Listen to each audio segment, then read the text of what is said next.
late last night, Twitter's owner and chief twit, Elon Musk, said that Trump, who has been banned since inciting an insurrection at the Capitol on January 6th, is now back on the platform. Let us discuss all of this and more with CNN's Nia Malika Henderson, Jonathan Swan of Axios, Margaret Talev of Axios, and CNN's Manu Raju. It feels like deja vu a little bit, a combination of Trump going out there and talking witch hunts, but also he's back on Twitter. What will that mean for him, for our politics this time around? Is he back on Twitter? Right. I can't. Is Twitter? Remember, like 3 days ago, like 3 days ago, it was like, this is my last tweet. If I knew that was my last tweet, I would have done whatever. Like, I don't know what this is. I don't know what Twitter is. I don't know what Elon Musk is doing. And most Americans don't read Twitter. Margaret is all of us. We don't know what is going on. But I mean, the reality is that, just listen to Trump. This is what he said last night about whether or not he would even be interested in coming back to Twitter. Truth Social is through the roof. It's doing phenomenally well. Truth Social has been very, very powerful, very, very strong. And I'll be staying there, but I hear we're getting a big vote to also go back on Twitter. I don't see it because I don't see any reason for it. Truth Social, if you're wondering, is the other thing Americans don't know anything about. And I think that's the crux of the matter. Can he resist this bigger, it's a much bigger audience on Twitter than he ever got on Truth Social. So no matter what he says here, there will always be a temptation for Trump to take the bigger megaphone. Yeah, I've spoken to a few of his aides over the last, several months about this question, because when it became clear that Elon Musk was probably going to buy Twitter, then the next question was, okay, does Trump get back on? He's saying publicly he won't do it, but pretty much everyone I talk to thinks that at some point he's going to go back on if he judges that it's expedient and useful to him, which he believes it is. He thinks it's his voice directly to the people, et cetera, et cetera. Now, it's kind of the worst nightmare of the Republican leadership on the Hill because, and members of Congress, and they have to deal with people like Manu running up to them saying, have you seen Trump's latest tweet? And they say, no, I don't know what you're talking about. And they run off down the hall. I don't know. I don't have any reporting that he is going to go back on, but most people around him suspect. I mean, that's absolutely right. That is a concern. With Truth Social, Republicans could say they didn't see it because it is. And everyone believes it. And everyone believed it. And most people did not see it. Because most people did, But when he tweets it, it's right in the middle of what people are seeing, what people are consuming, what the media is consuming, and then that forces Republicans to respond, which is what was such a headache during the Trump presidency. So if he does get involved in this, I'm sure he won't have there won't be many people on Capitol Hill who are happy about this. Yeah, I mean, it has been such a boon to Republicans that they have not had to deal with this on a regular basis. Right. And I think that we are actually entering this perfect storm for a lot of sort of the establishment. We have a Georgia runoff in a few weeks. Trump has declared he's running again. He's maybe going to be back on Twitter.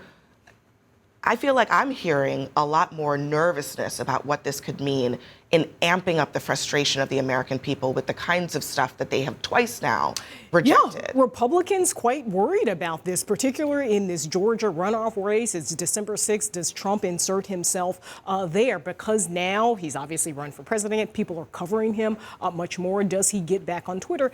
It is a different landscape, though, right? It's even a different media landscape. I think one of the big questions we all have is if he tweets in the way that he used to, does the media sort of do wall-to-wall outrage coverage in the way that a lot of us did in the past? At this point, what could he tweet that could cause outrage at this point, right? I mean, he fomented an insurrection. He's been racist. He's been sexist. He's been terrible in so many ways. And it was kind of part of the culture that there would be this outrage.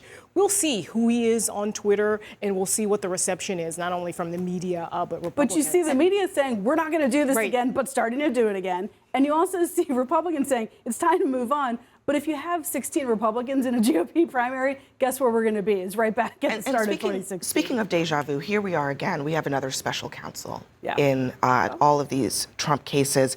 He is facing so many investigations, 2 DOJ ones, classified documents, January 6th. But then there is also the January 6th Select Committee, which is on its way out the door, the Georgia investigation, which a lot of people say might be his biggest problem.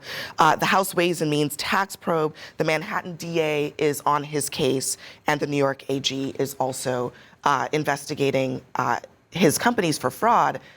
There's a lot going on that is looming on the horizon for Trump. Will it matter? I mean, if he gets indicted, surely. It's hard to game out, and especially in this Republican primary electorate, you don't want to make sweeping predictions about what an indictment might do to Donald Trump's approval rating among Republican primary voters. There's probably a few, though, who won't love it. Probably a few voters who think probably not great. Just a few. Yeah. So Donald Trump sees the special counsel through the lens of his personal experience with the special counsel, which was with Robert Mueller, which he saw as this unending witch hunt. So while most people expected this to happen, Trump views it through that lens. He's been told by his advisors that being a presidential candidate does not immunize him from indictment. But I've been told by people close to him that he still sees it as legally advantageous to be a live political candidate in this context. And he's following the same playbook as he did with Mueller, saying, this is a witch hunt, calling him left-wing prosecutor, even though Jack Smith was a career prosecutor at the Justice Department. But the difference between Mueller and now, remember, he was a president then. The reason why Mueller did not come to a conclusion and say he should be prosecuted on the issue of obstruction during the Mueller report, because he was bound by Justice Department policy saying you can't charge a sitting president. He is not a president anymore. He could most certainly be charged. So this is a much different circumstance for Trump, and he's got a lot of legal exposure. Yeah, I mean, he has said that he won't partake in it. I don't know that he has a choice in terms of partaking in it, but he'll certainly use this same strategy. I mean, he has taken on so much water over these last 2 weeks, not only with the sound defeat of election deniers, his candidates in the midterm election, but with this news. He will say, oh, this is good for him, and it'll certainly, I think, bind that 30% or so of the Republican Party to him. But again, this is not good for his chances overall. I think the only argument in any way that this could be good for him is that special prosecutors often take a long time or get bogged down in things. But this is someone whose recent experience includes war crimes. This is Jack Smith. Jack Smith, who is the the new special prosecutor who was appointed. International Criminal Court at The Hague, war crimes investigations and prosecutions, and public corruption cases back in the U.S., including against police officers gone rogue. So this is someone who is not going to be politically bound up in any of this or worried about it, and has a tremendous amount of broad experience and understands the imperative to move swiftly. And of course, I mean, the American people play a role in all of this. Again, Trump lost the last time around, in part because people are kind of sick of the chaos, and it feels like we are about to be in a brew of more chaos for at least the next 2 years. Yeah, and of course, the question is, will Republican primary voters agree with that? Are they tired of the chaos? Do they want to move on? That's going to be the first question. It'll also be interesting to see whether Trump's allies on the Hill echo his claims of being a victim of the witch hunt here. Do they go after the special counsel? We saw some of that from the House Judiciary Committee, Republicans attacking him on Friday. A lot of them were saying there should be a special counsel in the Hunter Biden investigation that's happening right now in the Justice Department. So we're seeing some of that, but will they go along with his playbook in demonizing the special counsel, or will they keep an open mind, because this is a serious investigation?